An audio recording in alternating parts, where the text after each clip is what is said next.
आपको याद होगा यूपी का वह हत्याकांड जिसमें अतीक अहमद को पुलिस हिरासत में गोलियों से भून दिया गया था। आज पटना के दानापुर कोर्ट में भी ऐसे ही वारदात को अंजाम दिया गया। पटना के दानापुर कोर्ट में पेशी के लिए ले जा रहे एक अपराधी की सरेआम गोली मारकर हत्या कर दी गई। वारदात दानापुर व्यवहार न्यायालय का है, जहां मृतक की पहचान अभिषेक कुमार उर्फ छोटे सरकार के रूप में हुई है। पुलिस ने 2 बदमाशों को मौके पर ही गिरफ्तार कर लिया है। बताया जा रहा है कि दानापुर व्यवहार न्यायालय में पेशी के दौरान ले जाते समय अभिषेक पर हमला किया गया। पुलिसकर्मी की मौजूदगी में हमला होने से मौके पर हड़कंप मच गया। फिलहाल मामले की जांच की जा रही है। जानकारी के मुताबिक वारदात शुक्रवार दोपहर को हुई है। जेल में बंद अपराधी अभिषेक कुमार उर्फ छोटे सरकार को दानापुर कोर्ट में पेशी के लिए ले जाया जा रहा था। तभी कोर्ट परिसर में पहले से ही घात लगाए बदमाशों ने उसे गोली मारकर उसकी हत्या कर दी।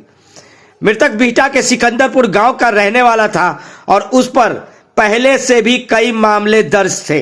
हत्या की वजह अभी साफ नहीं हो पाया है। पुलिस ने गोली मारने वाले 2 शख्स को मौके पर से ही गिरफ्तार कर लिया और उनसे पूछताछ की जा रही है। इधर सूचना मिलते ही मौके वारदात पर पटना एसएसपी राजीव मिश्रा पहुंचे।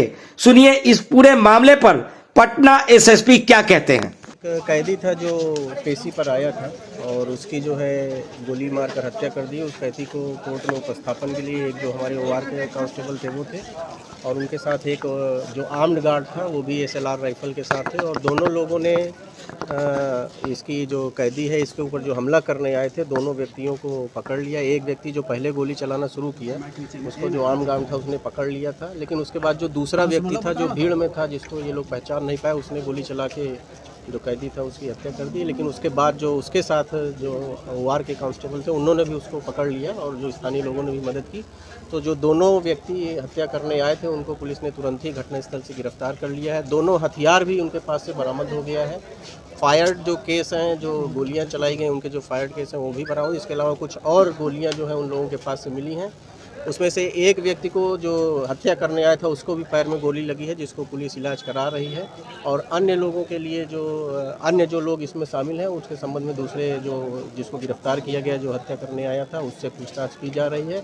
और हम लोग पूरे मामले की समीक्षा कर रहे हैं कि किस प्रकार से कोई जो बाहरी व्यक्ति था वो हथियार लेके प्रवेश किया है। मोटिव क्या हो सकता है सर? क्या आप लोग नहीं, मोटिव नहीं, अभी तो जो प्रारंभिक बात है वो यही है कि जो दोनों व्यक्ति आए थे पूछताछ में उन्होंने कुछ बातें बताई हैं, उसको हम लोग फर्दर वेरीफाई कर रहे हैं। दोनों मुजफ्फरपुर से आए थे उन्होंने अभी बताया है, क्योंकि अभी जस्ट तुरंत की घटना है तो हम लोग आगे अनुसंधान कर रहे हैं और जैसे ही कुछ आपको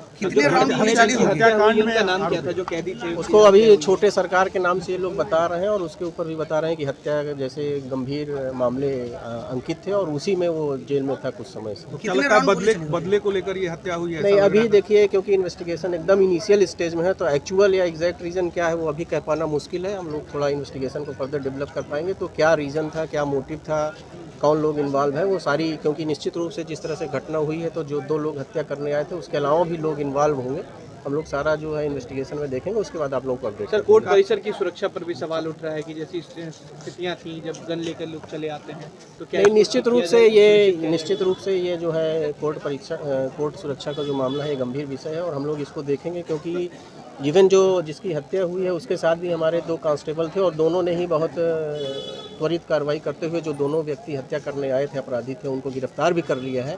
लेकिन किस परिस्थिति में जो है, क्योंकि डीएफएमडी भी हम लोग का लगा है, वो भी कार्यरत स्थिति में है, कांस्टेबल भी वहाँ लगा है, वो भी चेक कर रहा है तो किस परिस्थिति में किन रास्तों से आए, फर्दर जो सीसीटीवी वगैरह वो हम लोग स्कैन कर रहे हैं और आगे कैसे लापरवाही हो उसको भी हम लोग करेंगे और अगर किसी की लापरवाही पाई जाएगी सुरक्षा के संबंध में तो उसके विरुद्ध भी कार्रवाई की जाएगी।